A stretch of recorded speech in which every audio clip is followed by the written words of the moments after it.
años 79.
everybody. We're going to be starting in 5 minutes.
Yeah.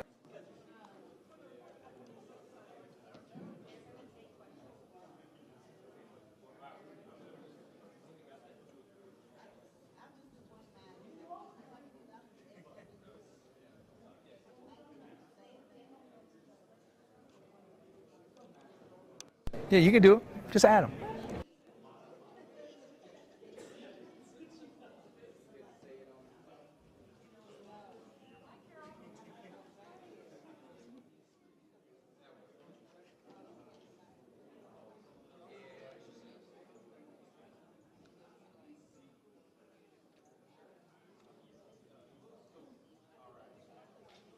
All right. Good evening, everybody.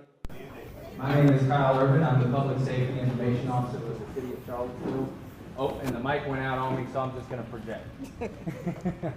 So I really want to thank y'all for being here. Events like these are crucial. They're important. They help us hear each other, listen to each other, get to the heart of the matter, and strengthen our bond. So tonight, Chief is going to be going over a presentation that's going to include crime data, accomplishments of the department, and the goals that we've set forth for the future. After that, we're going to hear from our community action team over here. We're going to be asking some questions that we've received online through our form. After we're done with the question section, we're going to open the floor up to you guys in the audience to ask any questions that you may have. And then we'll have a hard stop at 8 p.m. All right? So without further ado, I'll hand it over to Chief Kotches. Well, first of all, thank you. And you all know I'm from New Jersey, so I don't need a mic because I'm loud. And I just want to thank everybody for being here.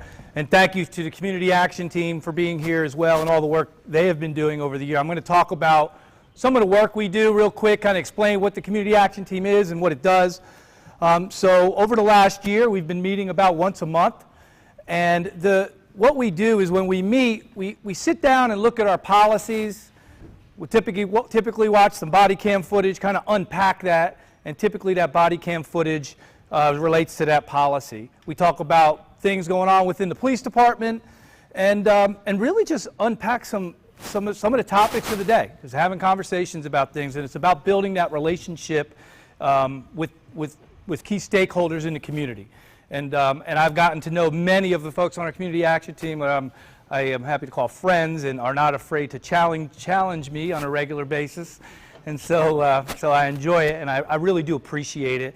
I'm going to have each one of them introduce themselves first, and I'll start with Zena. Hello, I'm Zena Howard. I'm with Clifton Page Neighborhood Association. Hello, my name is Zanita Howard, and I am currently working with City of Promise as community outreach and the program assistant there. Hello, everyone. My name is Pastor Wendy Cooper, and I'm at the Pilgrim Baptist Church on Albemarle Street.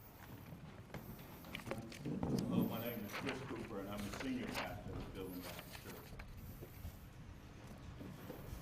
My name is Gretchen Brown, and I'm the local group leader for Moms Command Action for Gun Season. And my name is Amy McFarland. I am also a leader with Moms Command Action. I'm Denise Harper with the Global Pathfinder. I'm a local business owner. Thank you all very much. I do appreciate it. So what we're going to do, I'm going to go over a slide, just a few key points like Kyle talked about. We'll take some questions that were submitted from the community action team, and then I'll take questions, any question. Nothing's off the table, so just have a conversation. Any question, just ask, and we'll get into it. So with that, so first of all, the state of our department, well, this time last year, we had 30 vacancies. That's a lot for a department our size of 109 sworn. Today, I am proud to say we have 3 vacancies. We've made a lot of progress, and it's really to the credit of not only the men and women who have been working really hard in recruiting and doing backgrounds and getting folks into the academy and trained, but just members of the community. We had 2 hiring blitzes where basically folks can come and do the written test, a physical agility test, and an interview all in one place. And we wanted to do that in the city to try to get folks who have a stake in the well-being of this community. And so we made a lot of progress there, and we hired our largest and most diverse class ever within the Charlottesville Police Department, who are in field training now. And so we're going to continue making that progress because we cannot get back to the place where we have 30 vacancies. We are in the people business, and we need people to do that work and to be out in the community, building relationships and ultimately building trust. We need to have folks to do that. Like I said, we are the most diverse our department has ever been. Next slide. As you will see, almost a quarter of our workforce are either women or African American. We have been laser focused on making sure we are hiring those that reflect the diversity of our community. Not only diversity in race or gender, diversity in thought, making sure who we hire holds the same values of those within our community. And so we've made a lot of progress there.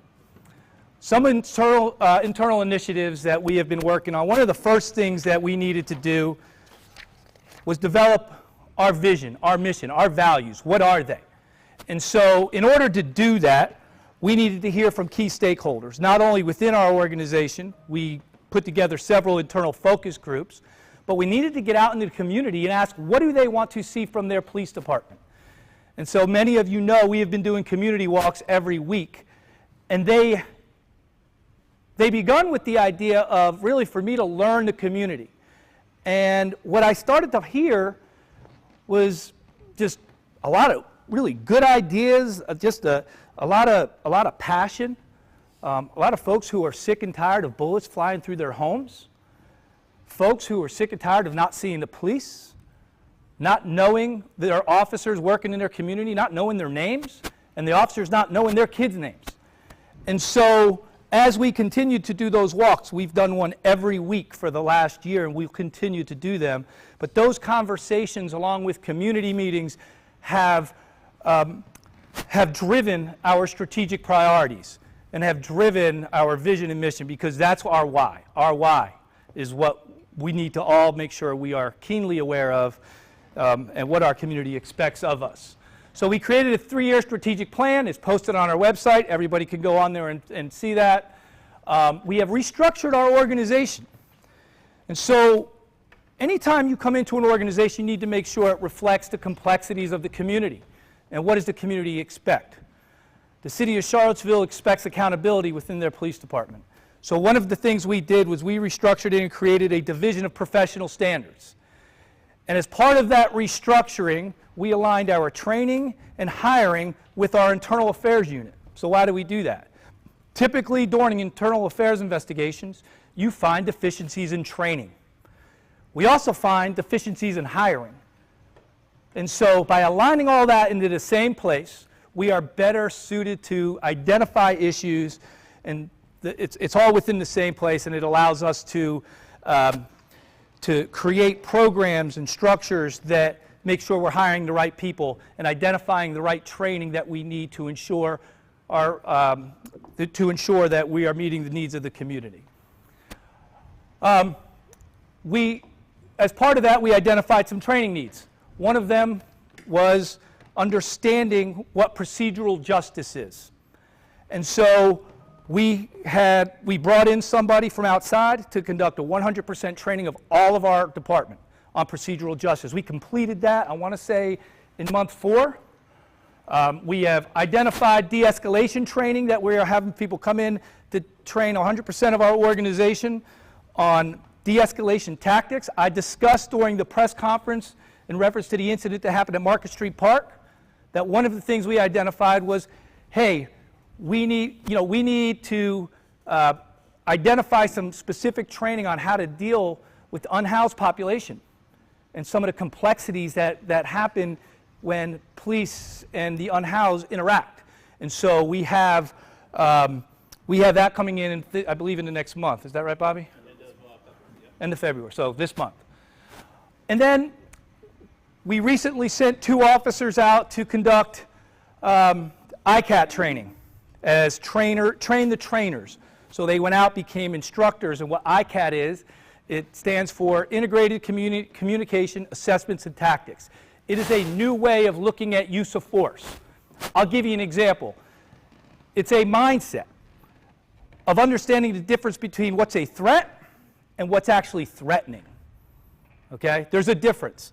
And so that's a real simple way of putting it. There's a lot more that goes into it, but it is a best practice as to how we train our officers in the area of use of force.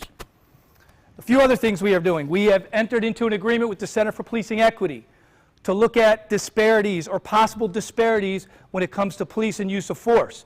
That is underway as we speak, and we are in the data sharing period now with them. Is that correct? Yes? Okay. We are also partnering with the National Policing Institute, because while CPE, Center for Policing Equity, is going to be looking at disparities in use of force, we also want to look at disparities in traffic stop data. We know disparities exist. Anyone says they don't is just lying to themselves. They exist. What we don't know is why they exist. And so that is what we need to find out. We need to understand how we are doing in that area. And so the National Policing Institute is going to evaluate our traffic stop data and hopefully give us some reasons, explain to why do these disparities exist. And not only in Charlottesville, there are other jurisdictions they are doing this in, because you see the same things across the country. And then we recently submitted a request for the Department of Justice to look at conducting an organizational assessment, and they will come in and look at our organization as a whole. How are we doing when it comes to workflow, say in internal affairs, or workflow in different areas, in training, and all of those things. So these are 3 big initiatives that we are working on as we speak, and I will tell you today, these reports will be released publicly. I'll say that again. These reports will be released publicly. All right? So there's that. Internal affairs complaints right now, this is what we have. last year, these are external complaints. These are complaints from outside the department. And why is that different? Sometimes internal affairs investigations get initiated within our organization for one reason or another. We may identify a policy violation, a complaint, different things. Again, we have those types of complaints that happen. But these are from citizen complaints. As you can see, they are down. These are complaints that came to the police department in 2023. We received 17. Real quick, Fourth Amendment review. So we have a Fourth Amendment auditor, which has also been aligned with our Professional Standards Division. And last year, we responded to 49,800 and some calls for service. That is up from the year before, from 48,000 and some calls for service. So of 49,000 calls for service last year, we had 220 detentions. A detention is either a detention of a person on the street or what you would call an investigative detention. Of those 220 investigative detentions, 4 were identified as there could be improvements made. And when I say improvements, it could be, hey, you know what? You detained this person to do a show up. You received a complaint. Somebody saw someone break into a car, something like that. And you know what? That show up wasn't done with complete within policy. And so therefore we identified that and ordered training and reviewed that. So there were 4 cases such as that of those 220 that we identified. All right, we're going to get into the crime. So this is our Part 1 crime from 2019 to 2023. Part 1 crime is most serious crime. Larceny, burglary, sex offense, robbery, assaults, homicide, stuff of that nature. As you will see, we spiked in 2022. We have come down. We're down about 3% or so in 2023. And we're going to work really hard to continue that downward trajectory of Part 1 crime, because this is what affects our community the most. I will say larcenies are also counted as Part 1 crime. Larcenies are driving our Part 1 crime numbers now. That's everything from shopliftings to larcenies from vehicles and stuff like that. So, thanks. What you're about to see are maps of Part 1 crime in the neighborhoods that continue to be disproportionately affected by Part 1 crime, our most violent crime in the city. And when you go back to 2019, you'll see they're going to fade. We're going to go to 2020, 2021, 2022, 2023. You don't see much changes there, do you? Our communities that continue to be disproportionately affected by violent crimes are communities of color. And we got to do something about it. And I will be the first to stand here and tell you that the police department can't solve this issue. We're not going to solve it alone. Now, we've seen reductions last year in Part 1 crime, slight reductions. And I can't quantify this, but I truly believe that why we saw those reductions is that the community got sick and tired of what was happening and stepped up and got involved. I saw it. We saw it at the Trinity Church last year at the same town hall. There was a lot of emotion. Folks weren't mad at us. People were like, dude, we're better than this, right? The community has stepped up and gotten involved, and I think that's what's important. But we got to do something about this, because we can't, in 4 more years, we can't have the same areas that are continue to be affected by violent crime. Shots fired. Shots fired this year are down 8%. 2023 we're down 8%. We've made some progress there, and I'll get into talking about what we've done to try on our end of it to try to make some of that progress. Go ahead. And these are just the numbers of firearms that have been seized since 2019. Good. Next one. So things we have done. So we've really looked at where are we seeing the most violent crime occurring in the city. And we have really been focused on making sure the resources that we have, remember, we have 30 vacancies. And so we needed to make sure that the resources are in the areas that need it the most.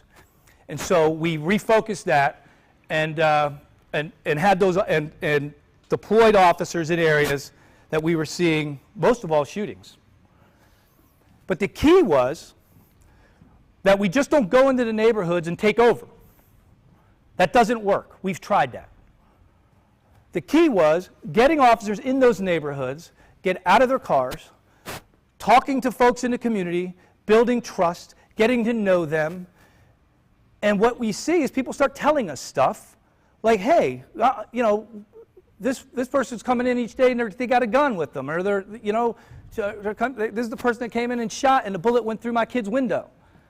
And so we have to continue to do that. We have to continue, when we talk about policing, to focus on policing in a procedurally just way.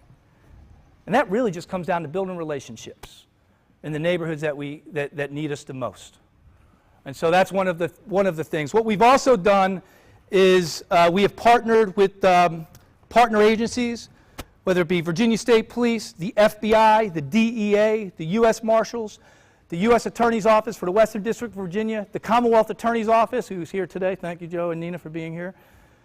And really identifying those individuals, because that's what we see. When you look at those maps going back to 2019, that's not the community doing that. It's specific individuals, typically the same individuals, that are preying on these communities. And so we are going to be laser focused on identifying them and removing them. If you commit a crime involving a firearm in this city, we are going to use every resource necessary to us, whether it be from the federal government or the state government, to make sure we identify you and hold you accountable. And so that is where those partnerships come into place. And there are a few other things that we're going to do. We are in the process of developing an anchor team, which is really a co-response model to address folks dealing with mental health crisis. Okay, and that is a team involving a paramedic, it involves a clinician, and a police officer. The mental health system in Virginia is in complete crisis. We've been talking about that, and I will tell you, just being involved in stuff in Richmond recently, it has not changed. It is still in complete crisis. And typically, when you look, I could tell you right now, if you look at those heat maps that we showed up there going back to 2019, you will find a mental health system that have failed those communities. You're going to find an education system that's failed those communities. You're going to find multiple systems that continue to fail those communities. And so we got to get that right. Those systems got to get that right. And look, I'm not in the mental health profession, so you know, that's not my area. I'm trying to understand it, because at the end of the day, when those systems fail, here we are. We're still the call of choice. When someone shoots up your neighborhood, I said this last year and I'll say it again, they're still not calling Parks and Rec. They're calling the police department. And so I would love to get to a point where that wasn't the case, because we are not mental health professionals. But that's the case right now. So I'm open to suggestions. But the anchor team is one step in the right direction. It is a step in a direction where we can address folks who are in crisis and get them the help they need and steer them away from the criminal justice system, because the criminal justice system is not going to help them. And we're just not the solution to that at all. So I'll go back real quick, one more. I want to talk about pre-arrest diversion for juveniles. That is another initiative that we are working on with our human services folks.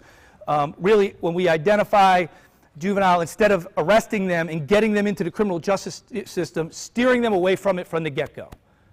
Because I think we all know that being able to keep our youth out of the criminal justice system is the way to go. Once they get into the system, it's so hard to get out. And so we are working on that now. We have a draft policy. And I'm optimistic. Hopefully we can have that out in a few months. I know we were actually working with the Commonwealth Attorney's Office on this recently, from what I understand, so that's great.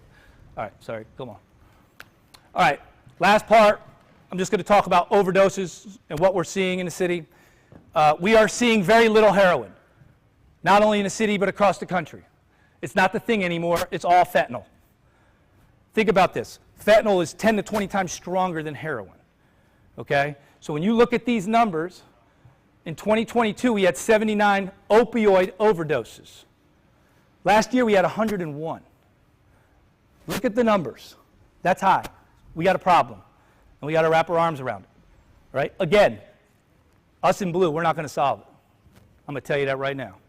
We're not going to solve the opioid epidemic. But we have a piece in it.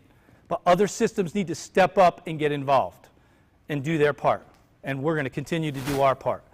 Our focus is identifying those who are involved in mid to upper level narcotics distribution, those who are pushing this poison out in the streets of our community. That's our focus. And we're going to do our job to remove them from our community as much as we can. But I will tell you, there are folks out here in our community that are struggling with addiction. We see it every day, and they need help, and we need more resources to get them the help that they need. And the mid to upper level dealers, they're the ones preying on them.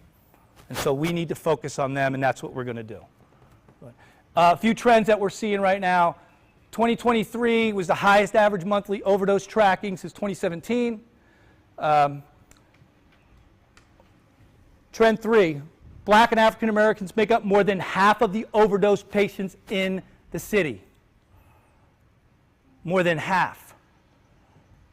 We need to get our arms around this, okay? And I think that's it, right? Okay, and I do want to welcome Wes, who's part of our community action team as well. Thank you for coming up here, appreciate it. And we're going to start with some questions, okay? And then we'll take questions from the audience. Vizina, you want to start? Well, I had my first. You need this? No, I'm good. All right. My question was concerning the mental health, Yeah. and I want to know how much money the police has in their budget geared toward mental health as far as training the officers. So the question is, how much money does the police department have in its budget towards training officers in the area of mental health? I don't have that exact number in front of me, but here's what I will tell you, that our officers attend a 40-hour class, a one-week class called CIT, it's Crisis Intervention Training, on addressing or dealing with folks who are in crisis, all right? But I will tell you, that's not enough. And like I've said here, we are not going to solve the mental health crisis. And I don't think anybody in this room wants us to. I think everybody in this room wants somebody to. I think we all are in agreement with that. But I don't have those exact numbers, but I can get them to you. But it would be in our training budget under the CIT. There is, and it's actually there is a specific line item in our budget, which is online. You can find it online. But for a CIT coordinator that we contribute to the regional pot, if you will, to fund the coordinator for our CIT training. So yeah. All right, what else you got? You got more. Okay, is the stop and frisk still occurring, and why hasn't stopped yet? So the question is stop and frisk still occurring, and why hasn't it stopped yet? So I got two questions. So it's two questions, and I'll answer both of them. So first of all, stop and frisk. Horrible term, first of all, because anybody, I know the lawyers in the room will know what I'm talking about. Stop and frisk isn't just one thing, okay? In New York City, and this is where I think as a profession we get in a lot of trouble with this, is that they created a stop and frisk, basically standard, where they would just stop folks and a frisk was automatic. And it was in an attempt to get guns off the street and drugs and other stuff, okay? And I think we saw what happened with that. It was a horrible practice. I'm not sure who gave them any legal advice, but it shouldn't work. So we don't do that.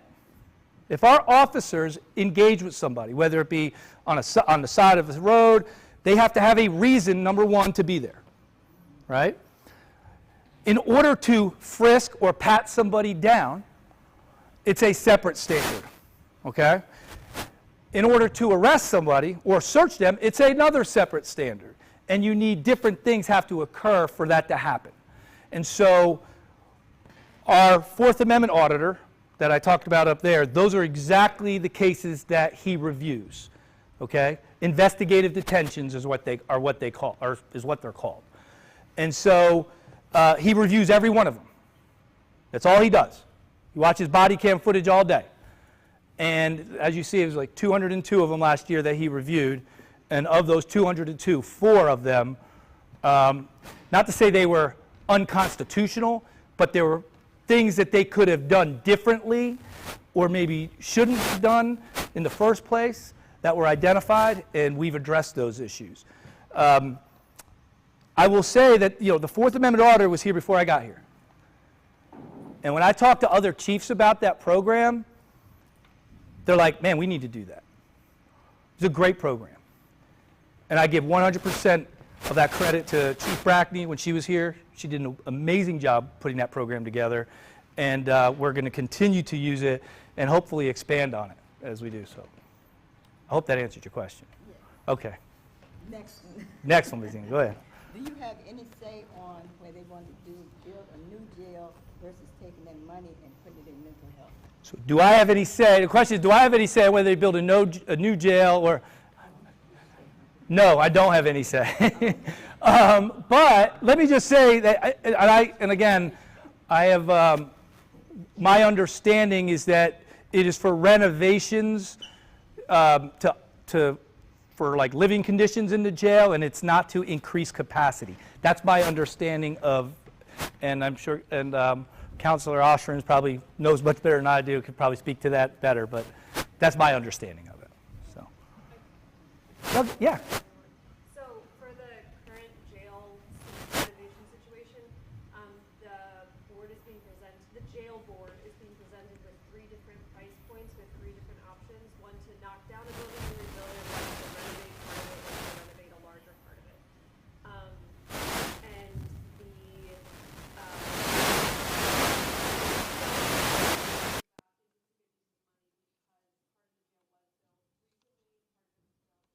and so that's the part that people are more talking about. The complete overhaul is very expensive. So that's why we asked for other options that were not as expensive. What happens next? There's been 2 meetings already, and there's another one coming up on the 29th, where the jail options are being presented to the public, and you can do a question and answer session. And then the board picks which one they want, and they present it to each of the localities that has a say in contributing finances to the project, and then the localities thumbs up and thumbs down whether or not they want to do that. So it's kind of a weird process, like city council doesn't get a direct say in which option we want. I'm trying to get that added to the agenda so we can talk about it and have kind of a city question and answer session. But the money would go towards reconfiguring the spaces. They're not adding capacity, improving HVAC, and some of it seems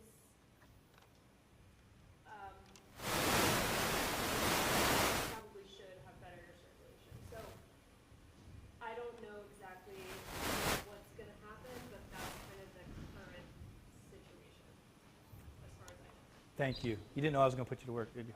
I'm glad I watched the Yeah. question and answer session earlier this week. Yeah, the next one is on the 29th on Zoom or here in this building at, I think, 6 o'clock. Let me double check. 5:30. 5:30. February 29th. 5:30, February 29th. Here? It's not a new one. It's each of them Existing. is the same session. So if you didn't go to the first 2, you're not missing out on anything. It's a whole new session. Great. Thank you. Yes. Thank you. All right, Vizine, what else you get? That it? All right. The question is, why is traffic enforcement, especially speeding infractions, being overlooked? It seems to not be a priority in the Belmont neighborhood. I live on Bowling Avenue, and people travel through there consistently at 50 miles per hour. It is a growing concern with children around. Yeah, that's a good question. I do get significant complaints about traffic.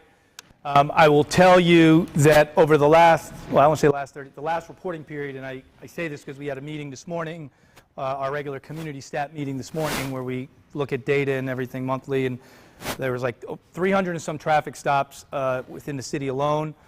That could be for speeding or a myriad of things. And so we are focusing on areas that we get complaints about when it comes to traffic.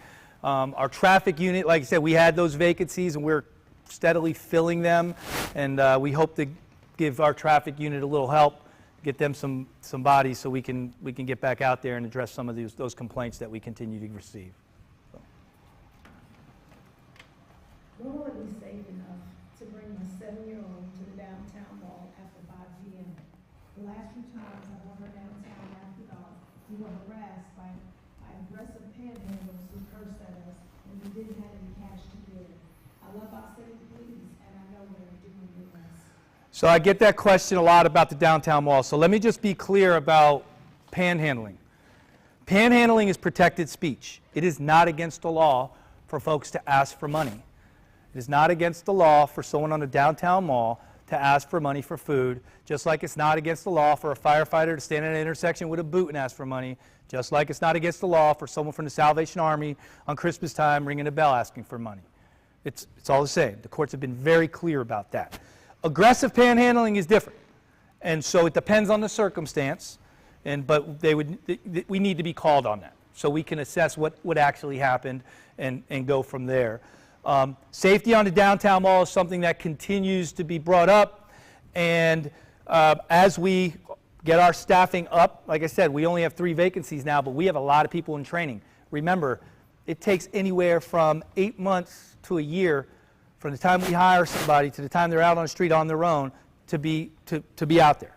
And so we are in that process now as we do so, and I've told the downtown friends of downtown that I'm committed to staffing an officer back on the downtown mall. And you know, like I said, we have our community stat meeting every month, and even today, you know, when you talk about our central district, the area around the Haven is one of our hot spots. And we recently had a meeting with Ms. Mendez, who runs the Haven there, and she really was talking about how nice it was to have the same officer who would work the downtown mall regularly, who knew people, who knew the business owners, who knew the folks at the Haven, that could address things before it got too far, before it escalated. And so I'm committed to doing that, and I think we'll get there. Hopefully sooner before later. Several years ago, a study was done on behalf of the city that resulted in a report called the Disproportionate Minority Contact Report. Mm-hmm. What have you done as chief in response to that report? Yeah, it's a good question. So the DNC report, as many people would call it, was done way before I got here. I have read it, and basically that report talked about and identified significant issues when it came to arrests. It had disparate impact on community of colors when it came to arrests. And so one of the things that came out of the report were 9 recommendations. And that's what I've keyed on. There were 9 recommendations in that report. Now, they didn't all involve, or were not all referring to the police department. There were different ones. For instance, the recommendations to develop re-entry programs. One of them, Home to Hope. Great program. Courtney is on our CAT team. She's not here tonight, but the work they're doing at Home to Hope is tremendous. That was one of the recommendations that came out of there. Another one is for the police department to increase its diversity within its ranks. We're doing just that. Almost a quarter of our sworn strength. Okay? Updated training was another recommendation. Basically, get with the times, police department.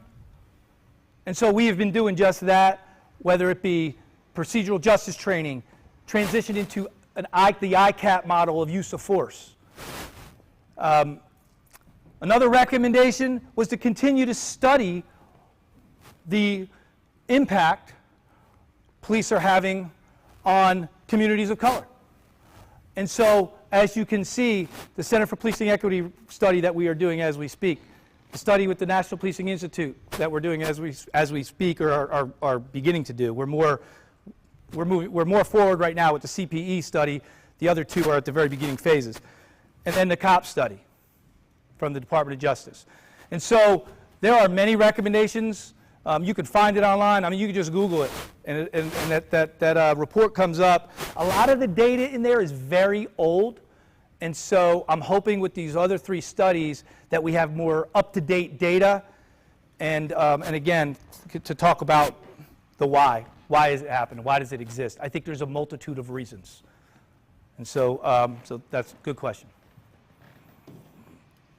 Chief, can you update us on gun violence in our community, both the progress that's been made in the last year and also what challenges remain? Yeah, absolutely. So that's still, I mean, when we do our community walks, that's still the #1 topic.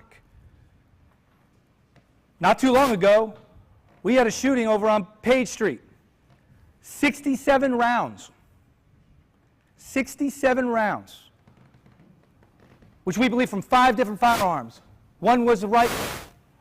And when we walk out there and talk to the folks who live in the community, when I have someone bring me in their living room and show me the bullet that went through their home, through their front door and into their recliner where they were sitting, those are real stories.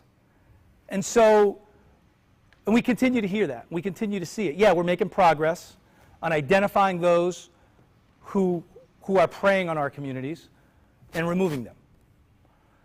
Because nobody should have to live like that. Nobody should have to make a decision of not having a bedroom that faces a window near the street.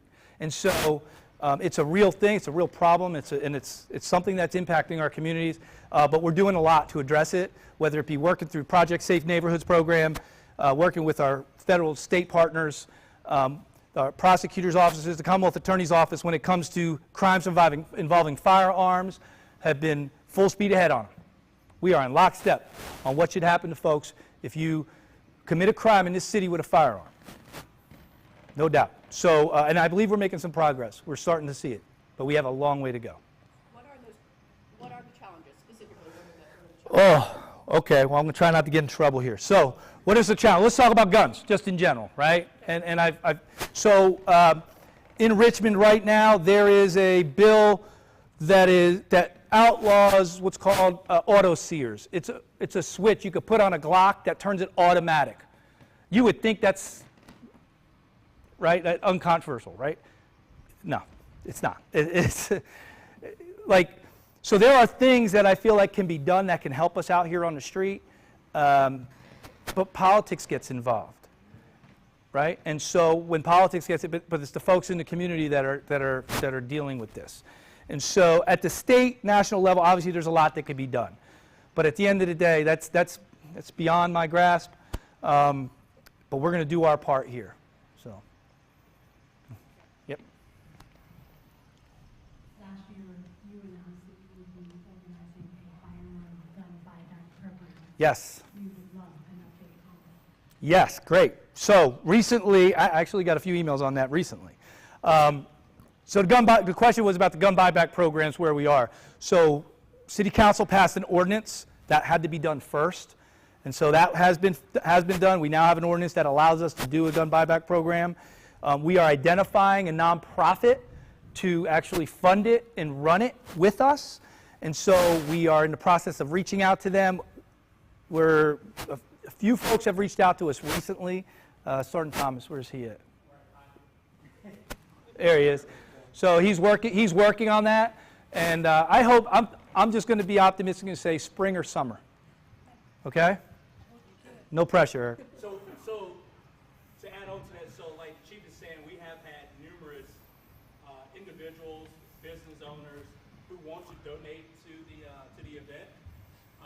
We just work waiting on a couple of things, but hopefully soon. Yep. Denise? Okay, so this is one of our internet questions. Okay. I've noticed an increase in graffiti in Charlottesville and in the county. What, if anything, has the police department been doing to curtail this activity? Is it gang related? All right, so 2 questions. Well, one, if somebody identifies graffiti in an area, they need to call us and tell us. So it needs to be reported to us. We then have to identify, is it private property or is it public property? If it's private property, the onus is on that owner of that property to remove the graffiti. If it's public property, then we would have that removed, but it needs to be reported to us. Is it gang related? So when I think of gangs, I think of a group of people with a hierarchy. We have groups of folks here in the city, in different neighborhoods, all right, that beef with each other and are involved in some of this stuff. I'm not sure I would define them as gangs with a in the way of a hierarchy, right? But they're equally as dangerous, and so we are seeing that. So now that the CPD has staffed up, as you said, we have 3 openings currently. Will we see a greater police presence on the downtown mall? And if so, when should we expect more patrols? What type of patrol should we expect? Foot, bike, Segway, what should we be looking for? Yeah, so like I said earlier, once this group of 14 is cut loose from field training, which should be soon, we'll identify an officer that'll be assigned to the mall. And so what should you expect as from that officer? How I envision it is that it's the same officer. Because I think relationships with business owners, relationships with the unhoused, getting to know them and identifying what specific needs folks need, I think is very important. So whether that officer needs to be walking or on a bike, that'll obviously depending on the day, but that's how I see that. So. With the number of immigrants that we have in our community currently, do you have officers that can communicate with them? And if so, how are they doing so? Not enough. We ain't got enough. We do have some officers who can speak Spanish, which is helpful, but no, not enough. So what we do now is if we have an occasion where we have to communicate with someone and the officer, and the person doesn't speak English, we have a language line that we use. Every officer is issued a phone. They can call that number, put it on speaker, and communicate that way. That's not ideal, but right now that's all we have. And it's a struggle that we're seeing across the country in our profession. It's difficult. Thank you, Chief. My question came also from online. Are you playing in the Tulsa basketball league this year? We heard that you are in shape. And Snuggles has a jump shot. I might be able to commit Snuggles to the Tulsa league. But I'm not sure I'd be that guy, but I'll come watch. Yeah. So my question is online, a serious one. It reads, follow you on Facebook. I noticed a lot of posting of suspected vehicles to ask for the public to help to identify. With that being said, what is happening with the flock program? Wouldn't this make it easier to identify these vehicles to help curb gun violence? What is the holdup on moving this forward? So, a few questions there, so I'll unpack that. First and foremost, Flock is an LPR system, license plate reader system. There's other companies out there that do it. But when we first presented it, there were some concerns over privacy. And so we have to be sensitive to that. Because, I mean, there's cameras everywhere. Every one of you have a tracking device on you right now, I guarantee it. Your cell phone. And as we talk about Flock right now, you'll probably go online when you get on your computer and an advertisement Flock will probably come up because they're listening to you too. It's just reality, right? So it should make us all feel very uncomfortable. But so we presented a program. It's been used in a lot of cities throughout the Commonwealth: Portsmouth, Norfolk, Virginia Beach, Alexandria, Arlington, Fairfax County, Richmond, and jurisdictions have seen significant progress in addressing violent crime. But policing is very local, very local. And so when I brought this to council, council was very clear that they wanted us to come out into the community, present what Flock was, what it looks like, how we're going to use it, what accountability measures are we going to take, and so we've done that. We've gone to a multitude of community groups, 10th to Page Community Group. We've gone to the PCOB and spoke to them about it. We've briefed North Old Town. We've briefed Downtown Business. And if anyone wants us to come brief them on it, just reach out. We will come and brief you on the program. And then ultimately, I will come back to council, brief them on what community outreach efforts we have done and what we've heard from the community. And I'm going to be honest with you. Most of what we heard is very positive about it, but we've also heard concerns, legitimate concerns, that I'm very sensitive to. And so it's ultimately a decision that we're not asking for funding for it or anything like that, but this isn't something that we would put into place without our governing body opining and basically saying that that's what they want us to do. And so we will be presenting that. I'm not sure when, maybe late March, March or April. It just depends. I need to sit down with the city manager and talk about it. So. That concludes all of the questions we have from online. Yeah. All right. Questions? Let me just pass it around. Kyle, can you pass this? Yeah, sure. Thanks. Thank you, Chief. Thank you, Department, for everything that you guys do for the city. We appreciate it. Yeah. Crime is usually a derivative of economic, socialist, and educational deficiency. Yep. So, with that being said, a lot of times to get people more engaged and familiar with the police officers in the area, I have a two-part question.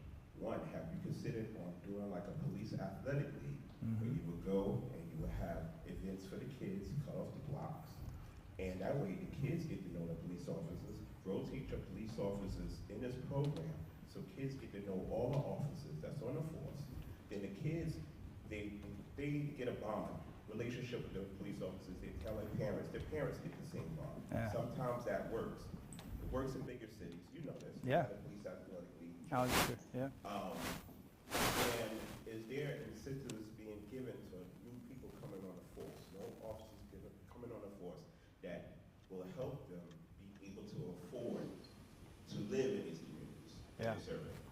So two very good questions. I'll answer the first one in reference to the Police Athletic League. That is absolutely something that we're talking about. The Police Foundation has, Francesca's here today, thank you for being here, Francesca. There's funding involved in that. And so the Police Foundation has been open to those types of programs. Currently, they help with funding our Citizens Police Academy, our Community Police Academy.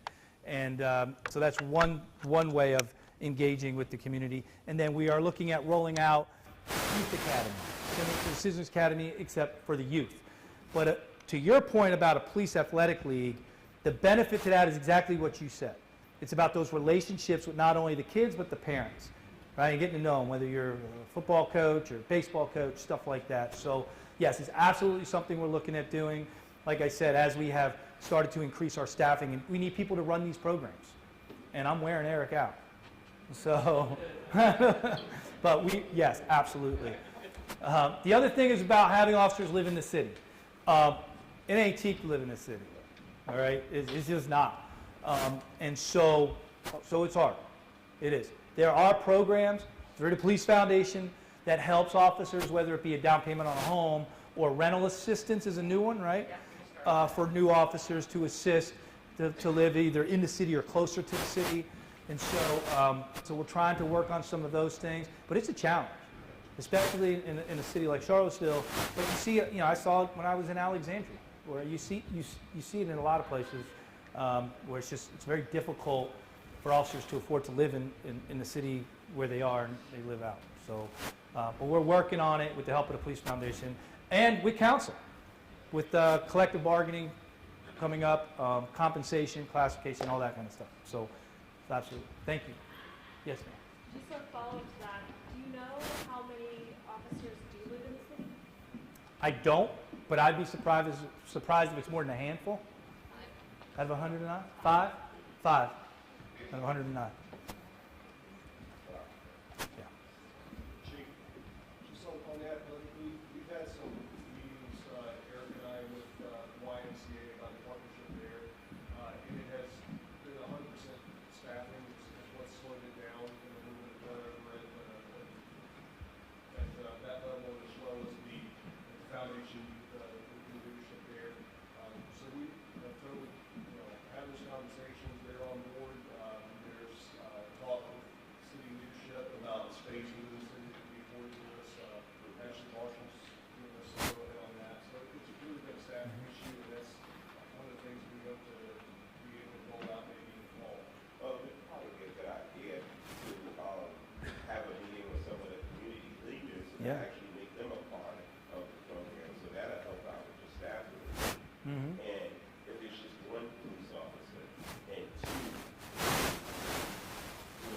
Yeah. participants. Like, I mean, it can work out. It has to start somewhere. So, Absolutely. thank you. Thank you. Thanks for your question. Hold on. You have a question, Steve? No? Who's it? Right here. I don't think I need the mic, but I'm from New York. Am I loud enough, Steve?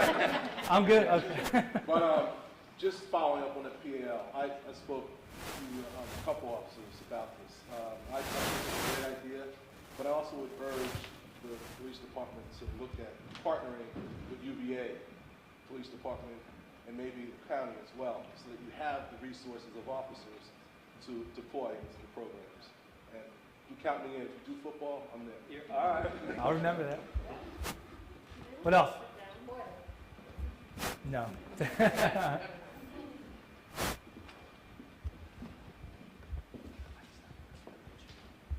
I'll talk loud. I'm from New Jersey. I'm not sure that he's handing it out. I'm not sure it's working. It's not working. Yeah. So, good to see you again. My name's Mike. I'm with the Rose Hill. Yeah, it's good to see you, Mike. I wanted to go back to Flock for a second. Yeah. It's been presented, or even I've just thought about it as a yes or no proposition. But looking online a little bit, seems like different cities come to different agreements. Yeah. In terms of how data is used, how long it's stored, what lists it's checked against, and there's not just one vendor either. That's correct. One vendor among many. So where does the CPD stand on those issues? Is there a preference for those privacy settings, for lack of a better word, and the vendor? How does that arrive at?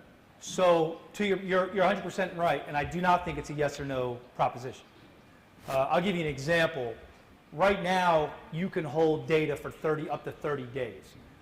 I suspect my proposal is going to be somewhere around 15 days, or maybe less. I think New Hampshire does less than that. Yeah, right. So there's options. There's also the option to whether we share that data nationwide or not. And so that may also be a proposition that so yes, to your point, I do agree. It's not a yes or no proposition. And you're right, there are other companies out there. I actually spoke with one at a recent conference that also does this stuff. So I think the idea needs to be discussed with council first, because, you know, LPR cameras, that's what we're talking about. License plate reader cameras. All the companies basically do the same thing. And, you know, which one is going to be the best fit for us? So absolutely. Good so question. If you want to get more info on those details, you need to watch City Council. Probably. Yeah. Is there anything? Well, I think we're trying to set something up at Rose Hill recently. Sure. Yeah. Is there anything online we can direct people to when they have a question? What would it look like here? Yeah, I think we resource, can. information sheet, anything like that? Joey, can we put the presentation online? Yeah. We'll put the presentation online. That's why we're here. Good idea. Appreciate that. Yeah. I think there's an email address too they can direct. And there's an email address with specific questions you can send it to, but we'll put the presentation online so people can see it. All right? What else? Questions? Questions? Anything at all? How about comments? Comments? All right, come on, Jeff. Yes, comments. But you got to have a question. I don't mean that. First, I have to say there's a lot of good things going on in this police department right now. And I really respect the work that's being done. Use the mic and say it.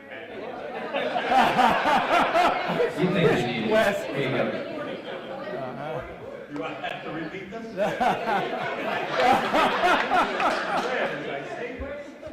A lot of good things are going on, and I think we owe credit to the chief and to the people working with him.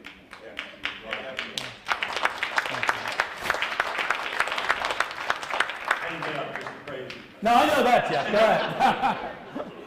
I think it's important for people to see the numbers when we talk about disparity. Yeah. Because this is something I've been talking about here for at least a decade.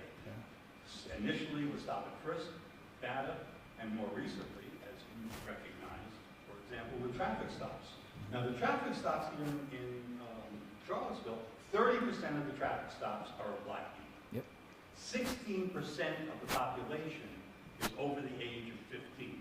So basically, twice as many as exist in the population are being stopped by your officers.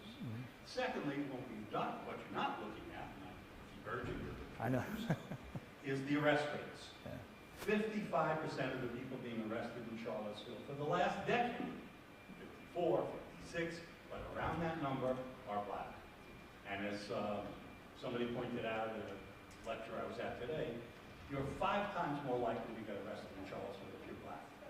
And that's just an unacceptable number, and it's unacceptable that this goes on. Now, I also, having litigated some of these issues, recognize the difficulty of pinpointing the reasons for some of these things. But once you get a disparity, why does the ones that I just mentioned, you burden shift to the courtroom, good shift with you, for you to tell us what those reasons are. Because when I've litigated against a police officer, well, there could be a lot of reasons for that. Okay, what are they? Well, I mean, it could be this, it could be that. Well, what is it though? You know, is it because of more calls for service? Is it because of this? Is it because of that? But there are reasons why it's happening, and it seems to me that it's not impossible to find out. And that's, I guess, been my major concern over the last decade, because the history of the city is also terrible with respect to this. And we had a judge in Richmond who I used to litigate against. He represented cops. That was it. Huh? Yes. Okay, got one. The Bergen case. It was out in Louisa.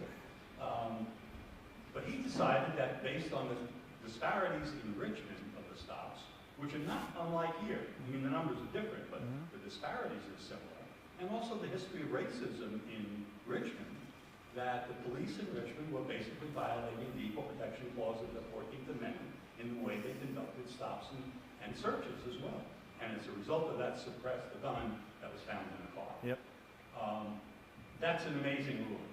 I'm not sure it's going to stand up on appeal, frankly. Right. But it does point to the fact that this is an issue, obviously, in many cities, particularly in the cities, and it's an issue in which it behooves the police department to explain to us why. You should throw it back and say, well, I don't know why, and I'm not sure you can figure out why. Hey, you're being paid, and nobody's paying me to figure out why. And of course, I'm not confident to figure it out. I don't have the knowledge of the police department as I should, nor do I have the statistical background that I would need in order to do so. But it can be found out, and as I said, I think the burden is on you to come up with the reasons why that's happening. But in the long run, what we don't want is just the reasons. We want to see that disappear. We want to see those disparities disappear. And, you know, the problems we've got here are serious. And the number of people coming out of prison who are unable to get jobs or housing or do anything else because of this incredible rate of arrest that had gone on over the years. And you talk about, for example, we're going to get the people who are using guns off the street. Okay, what are you going to do when they get out of prison? Because you know the prison system isn't working, and therefore you're looking at the same problem coming out, and maybe worse. Yeah. Maybe some juvenile got into prison, learned from some other people how they can make better guns or whatever. Yeah. So yes, I understand you want to take them off the street, and it's a good idea, but not to the extent that we're disregarding what the future holds for us in doing so. Well, Jeff, you gave me a lot to unpack there, but I got some answers. Well, maybe not answers, but I got some comments. I know that. We talk a lot. But no, so first of all, thank you, Jeff. I appreciate your comments, seriously. And it has to start with having the conversation in the first place, all right? I've been trying for 10 years. Well, we're having it now, all right? And we're going to continue to have that conversation because I don't have the answers. And even if I did, as the chief of police getting out here and say, oh, here's why, you're like, oh, yeah, you're the chief, so you're going to say this. So I'm hoping these studies that are being done can tell, I'm going to ask why. I want to know what they find. I suspect there's a myriad of reasons, right? Implicit biases will be one of them. I feel comfortable saying that. We all have, you and I have talked about this. We all have them. Everyone in this room has them. The difference is when a cop acts on those implicit biases, that's a really bad day. And so making sure we understand that and put training together so we understand and identify when those implicit biases come out in a police officer, that we're not acting on them. And that's something that we are currently doing now. But to your point, we need to understand why those exist, or why those disparities exist, because they smack you right in the face. Like you said, they're clear. They exist.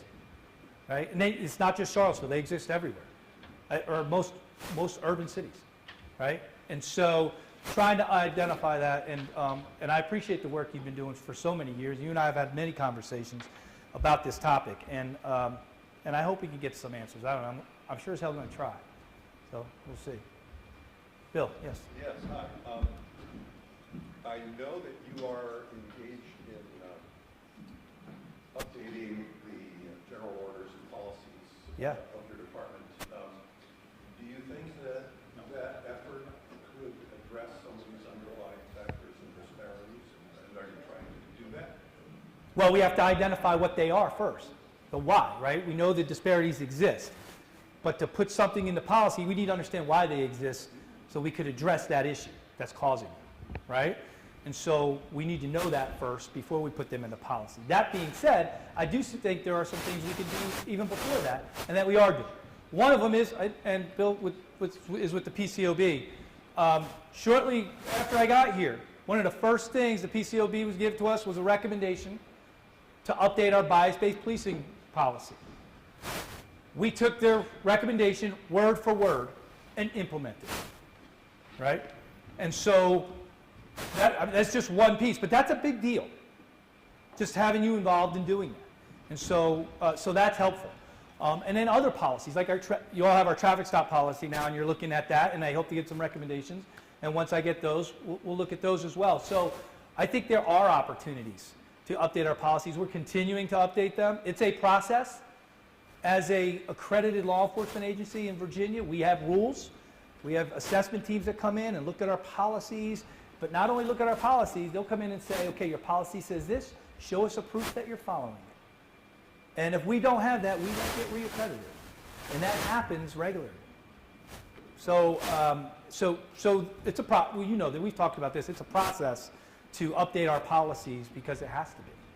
And so, but I appreciate the work you all are doing and working with us on that. All right, Chief, we've got some awesome young people back Oh, here yeah. that have some questions for you. All right. All right, who's got a question?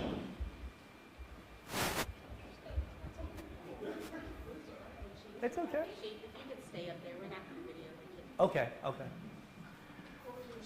To ask, when are the police officers coming back to the Boys and Girls Club? I used to come by and basketball with the kids and come by and do, in the summertime, and do like a big carnival festival with the kids. And it's good to see these officers in that. Yeah, great question. We recently did that over the summer a few times, right, Eric? With So we went there for roller skating. we did the roller skating thing. We did, what's that? Yeah, yeah, that wasn't fun. The whole roller skating thing didn't go well for me. But we need to do it more. And so I'm going to have Sergeant Thomas reach out, try to set something up so we've been speaking about that, and I think that's important. Absolutely. So y'all probably went to the other club. Y'all used to come to Cherry a lot, but now it's a new club. So I think y'all went there. So we came to Cherry Avenue. It was I think it was a back to school bash and just role playing and stuff. And then the festival that you're maybe mentioning was the Cops for Kids Day. We were doing it for years. Then COVID happened. We just haven't rebounded to get back into the activity. But that's something we could potentially do because I think we usually run it in May or June. But we got Francesca here, and that's something we can discuss. Everything involves money. But we'll find it. Yeah, we'll wake up to do stuff before we do it. Okay. All right.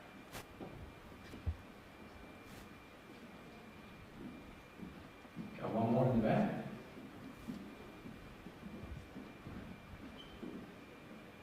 How many black cops do you? 21? Hold on. 22. 109. So a little less than a quarter. What do y'all do when y'all not on the clock? When we're not working, lots of things. We're just like you, except older. But we're normal people too. So we have families, kids, go to coach football games and soccer games and stuff like that. All these officers here, they all have families. They're just people like everyone else. And I think it's important that we remind our folks regularly that, just because we wear this uniform, we can't lose that human factor that, we have kids that are your age, and so it's important that folks know that and that you recognize that. So what do we do on our own time? It depends, what do I do? I don't know. Go to the gym, dunk tank. Bill says dunk tank, so. They love the barbecue. Barbecues. We like to eat a lot. Anything else back there? How does the police department feel about the kids that's growing up in that environment? How does the police department feel about kids growing up right now? In their environment. In your environment. I think right now, well, let me say this. I think kids today have a much more complex environment than we did growing up. And I say that because we didn't have cell phones growing up. We didn't have the information about everything in our palms. They didn't exist, right? And so I'll give you an example why it's so much more different now and complex, okay? You get into well, not you, young, but a teenager gets into a fight with somebody, okay? Or has an argument with somebody. Where does it get? It's all over the internet, isn't it? That video, Instagram, TikTok, everywhere else, for everyone to see, okay? The difference when we grew up, we got into a fight, a few people saw it, they might talk about it for a bit, and that's it. But now it lingers, that beef lingers. And that's not good, because you got to let things go. And so as those beefs linger all over the internet, folks do things they shouldn't do to try to squash those beefs, because they're just lingering out there. And so I think it's much more complex right now for you all growing up than it was for us. I can't hear. How do you feel about what's happening at CHS? What's happening at CHS? Well, I don't know everything that's happening at CHS.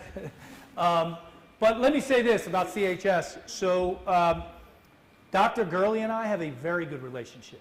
I just spoke to him 2 days ago. Yesterday. Spoke with Dr. Gurley. And I think after everything that happened in November, I think the steps that have been taken so far, I think the school has done a very good job, from what I can tell, moving forward and trying to address some of the issues in schools. Look, when I went to high school 25 years ago, guess what? Kids still fought in school. You got in fights in school. All right, maybe longer than that. All right, whatever. So look, I'm trying not to show my age.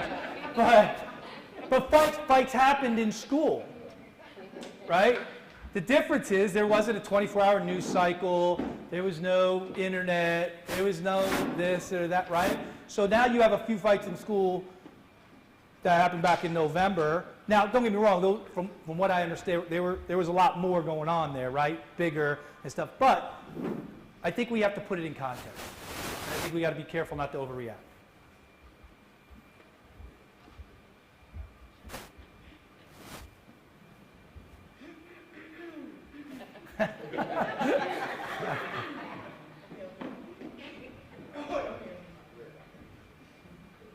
What do y'all do?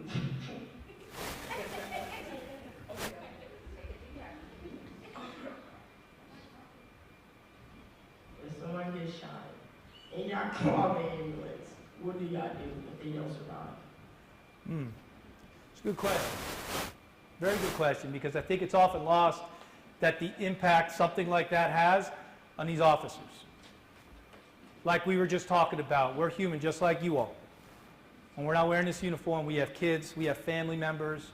And so when an officer responds to a scene of someone who was shot, whether it be a teenager or someone a sibling's age or whatever, it has a very deep impact on them.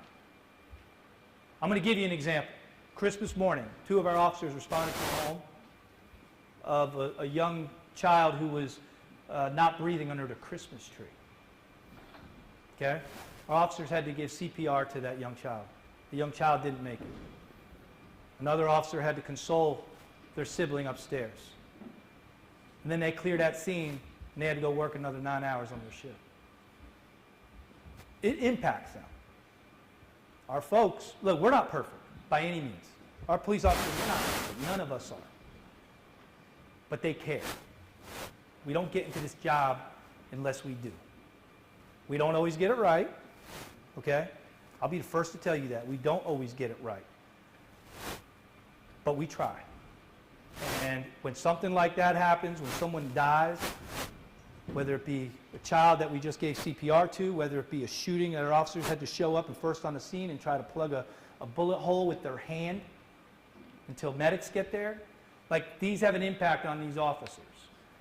And so sometimes will accuse me for going to bat for them too much. But I get to see the work they do each and every day. All right? And so I'm going to call them out when they do things right, and we're going to call them out when they do things wrong. Right? We need to, I think we got to get to a point where we celebrate our officers' successes just like we celebrate their failures as a community. And I think we're going to get there. Hope that answers your question. One of our young people would like to know how old you have to be to join the police force. Who's that? We're hiring. 21 by the time you graduate the police academy. 21. But we can find ways to get you involved early on so we can get you in and,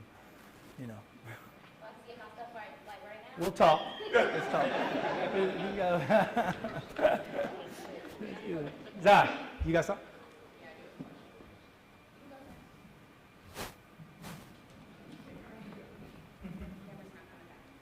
Okay, great. So my main question is about after being a student during the November shooting at UVA, we had the alert system where you get texts, you get emails, and I feel like I got a phone call, and it was really helpful, especially because I was literally at Insomnia Cookies on the corner when everything was happening, and I was just wait, what's going on? Yeah. So it would be nice, or I don't know if this already exists, if the city has something similar, because I find myself scrolling at 2, 3 a.m. and it just happens that I'll see Charlottesville Police Department, there's a shooting on blah, blah, blah. I'll call my Nana, I'll call whoever else I know in that area, but if she could have her own text messages that don't rely on me being awake, that might be really helpful. And I know with you saying the Page Street shooting, people will call me and be like, oh, tell your Nana, and so, but by that time it's already been a lot of time. So can we get a system that's similar to UVA's alert system? So that's a great question, and it's something I've been talking about since I've gotten here, and it's frustrating because you're right. UVA's alert system just seems so much better than what we have, which is putting it on social media and our other platforms. And so I think we definitely need to do that. We are working with our communications department on it. The current alert system that we have is through the website that we use, but it's kind of clunky. And it just seems like UVA's system works much better. I get their alerts as well. And so that's a great question, and yeah, we definitely need to. And then sorry, as a follow-up, but I guess while you wait for a new system to be rolled out, for the current one, is there a way that those alerts are consecutive? So at UVA, you'll get this is happening in the area, stay in place or something like that, and then you'll get a follow-up, and you'll get 3 messages even for the smallest of incidents. So for the website current system, is it you get oh, there's a shooting on Page Street, so you also can update when the space is clear, or do you get in progress type of alert? Right. So no, don't get any of it. And that's the problem. So why UVA's work so well, their alerts come out of our dispatch center, the ECC, Emergency Communications Center.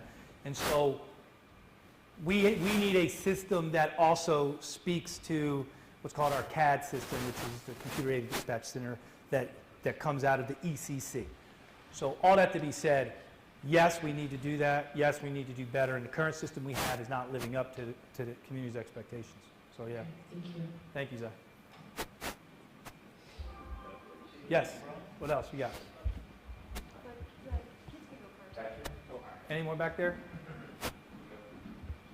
How many officers are from the community and they're like a program, like a gateway to getting a job for guys and ladies that's in the community? So, not enough, but we're doing better. I don't have the exact number, but we are doing better with hiring folks from the community. But it's a struggle. It is. Number one, I mean, it's expensive to live in the city, and so getting homegrown talent is something that we strive for, but it's very difficult. But we're working hard at it. I don't have the exact number though. When I was young, it was much better for an officer that you knew from the community to tell you go home and you go straight home. Yeah, because they're gonna call your mom if you don't. I know. And they knew you, so yeah, you trusted them, and there was like a victim or because later officers also they'll tell you go home. You need to get home right now. But right now, kids don't have that relationship with officers. So when they say go home, it's like you're not telling me what to do. Yeah, who are you? Right. So it's kind of you understand. Yeah, no, I get exactly what you're saying, and to the point earlier about the police athletically getting to know kids, not only the kids but their parents. To that point, absolutely.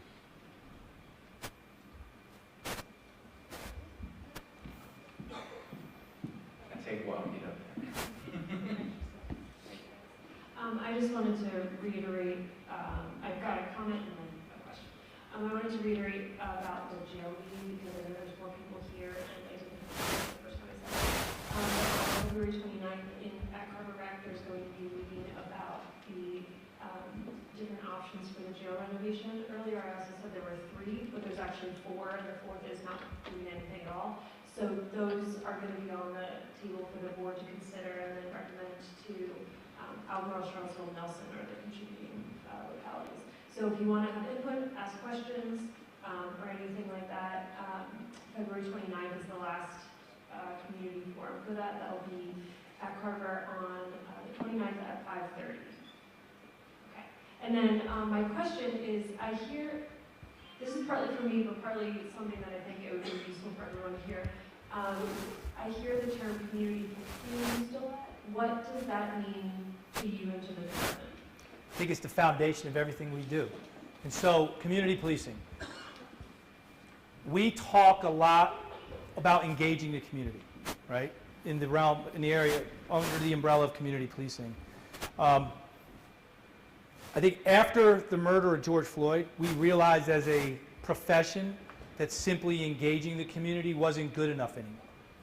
And that we really needed to transition to involving the community with the police department. Because that's where relationships are built. That's what this community action team, getting to know each other on a regular basis, right? Where anybody has something, they can text me, call me, challenge me, whatever, right? That's where relationships are built. But community policing is what our profession was really founded, well, I shouldn't say founded on, it was founded on some pretty bad stuff years ago, right? But the founder of modern day policing, a gentleman by the name of Sir Robert Peel, in 1829, he really kind of defined what community policing, what the modern day police force should look like. And he came up with principles, and there's 9 of them.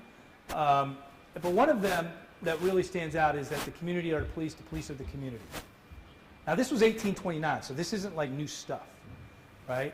I think we may have lost our way for a while in our profession and are realizing we need to get back to those core principles. And so when you ask me, what is community policing? It is policing. What's being the police? We had 3 officers stop and play a pickup game of basketball on 11th Street one day. It went viral. Millions of views and all of this other stuff. I think ESPN reached out or something. They weren't that good. But the kids were good. They remind me of that hey, we'll beat them again. But that's policing, right? Because what wasn't happening on that block when those officers were playing basketball with those kids is somebody wasn't breaking into a car in that block, somebody wasn't shooting up the neighborhood, and those officers were building relationships with those kids where today they still drive by and they see them and say hi, know their names, and talk to them. That's policing. That's a very important part of policing. And so when we talk about community policing, it's really our foundation. It's about how we police a community and based on their expectations.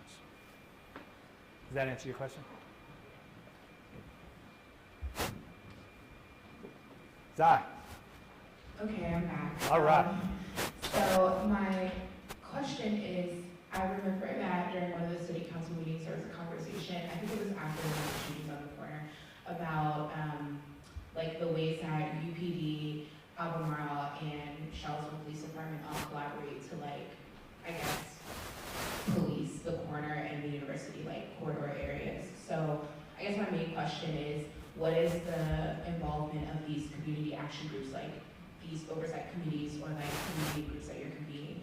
Are they engaging with the UVA Police Department, and how can those gaps be filled in the in the spirit of the collaboration that's happening already? Yeah, that's a good question, Zai.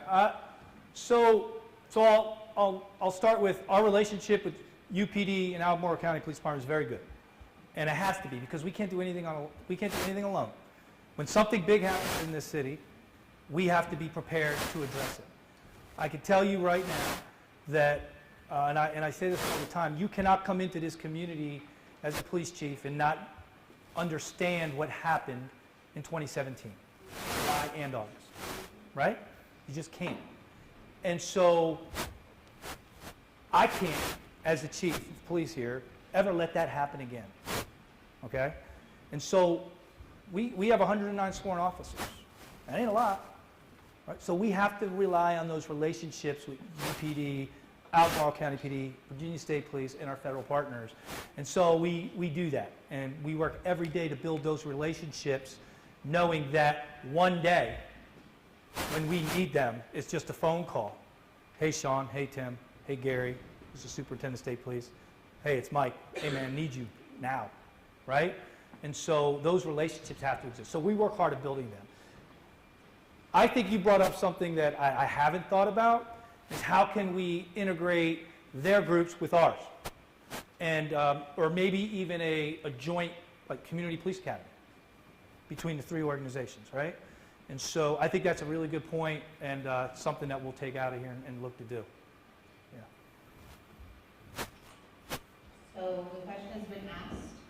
The gentleman to our left, who are you?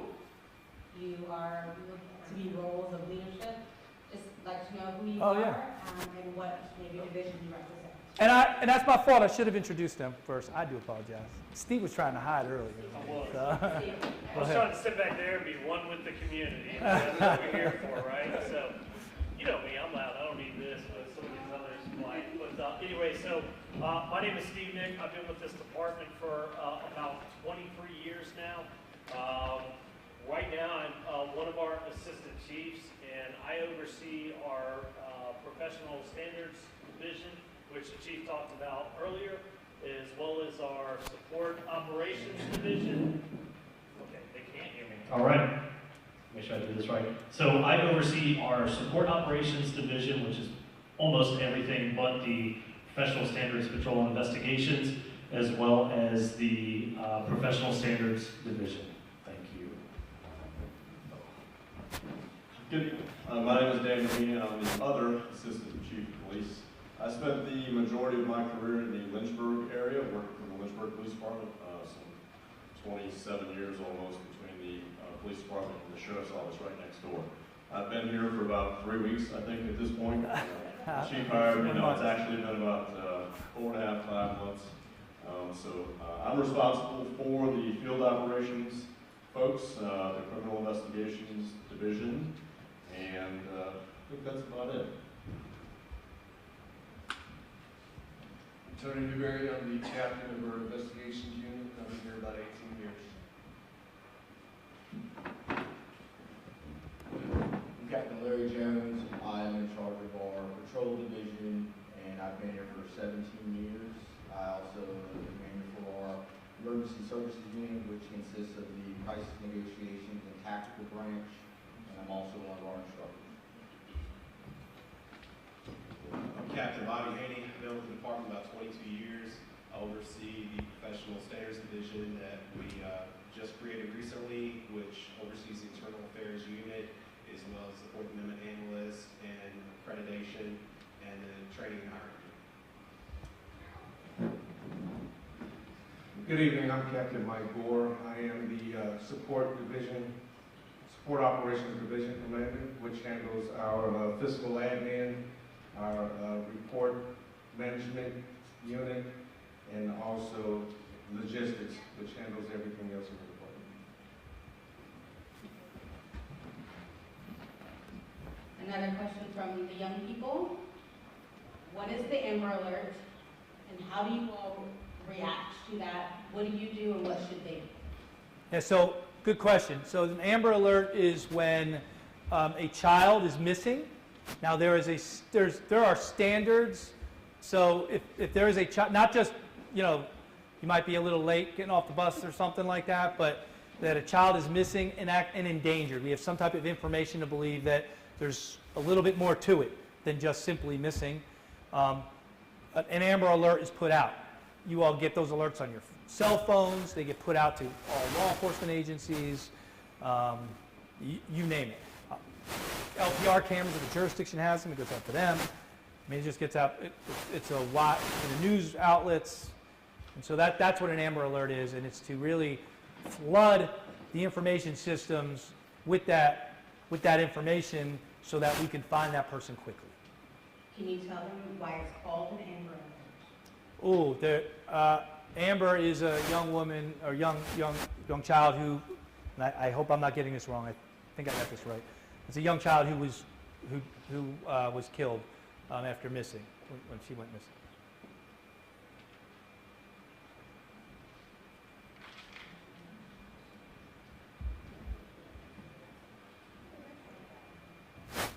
I'm going to have them introduce themselves.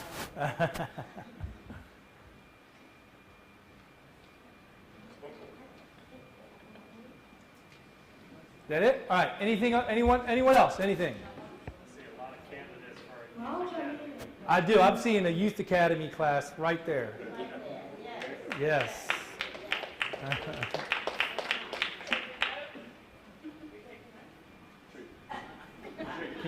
Yeah. That's a good question.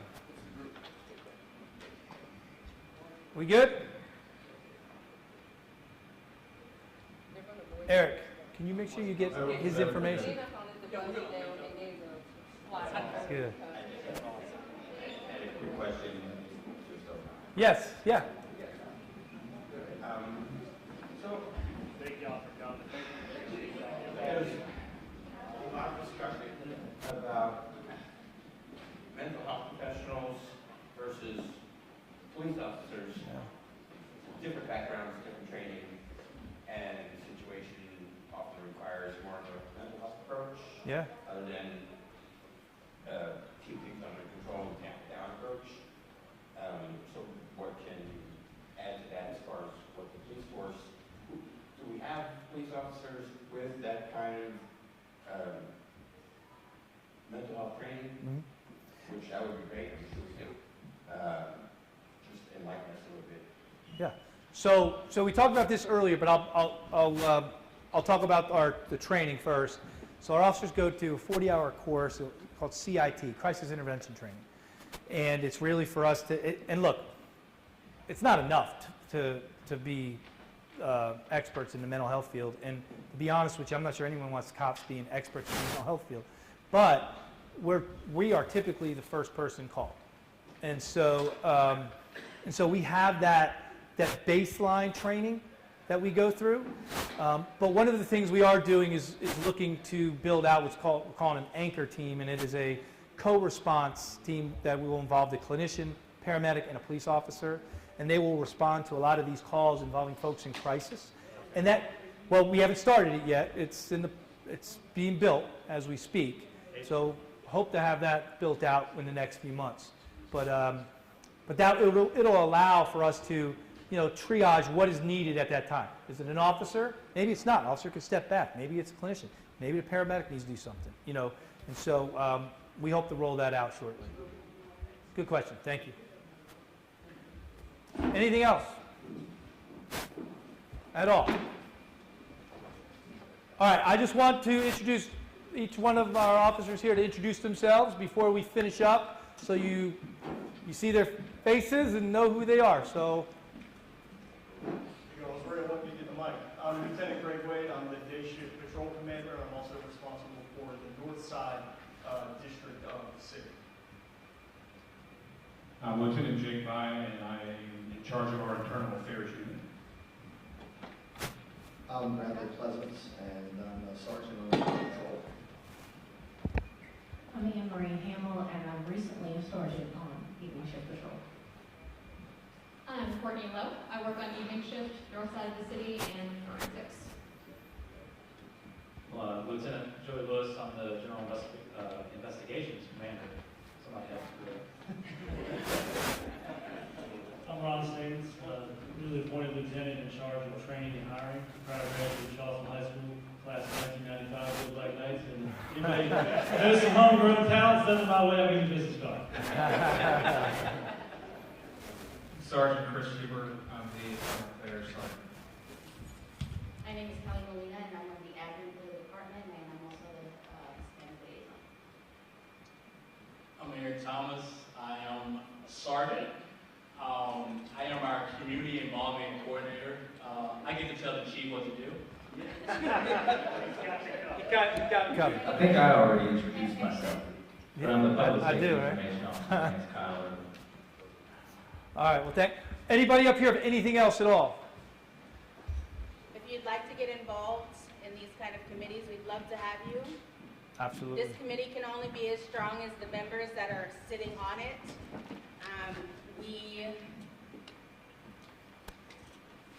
We are not folks who get paid to sit up here. We're just folks that want to see change, and we're willing to speak up to see it. So if you're willing to do the same, we'd love to have you come join us. Just like the chief said, it's not all about being friends up here. Because we ask the hard questions. We're not always nice about our questions because things come up.